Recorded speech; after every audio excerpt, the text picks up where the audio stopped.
இறைவனிடம் கையேந்துங்கள், அவன் இல்லை என்று சொல்லுவதில்லை. பொறுமையுடன் கேட்டு பாருங்கள், அவன் பொக்கிஷத்தை மூடுவதில்லை. இறைவனிடம் கையேந்துங்கள், அவன் இல்லை என்று சொல்லுவதில்லை.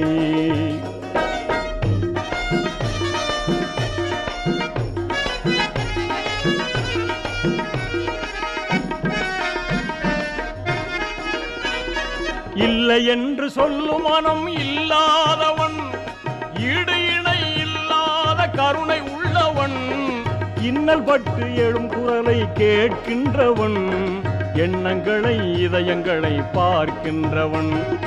இறைவனிடம் கையேந்துங்கள், அவன் இல்லை என்று சொல்லுவதில்லை.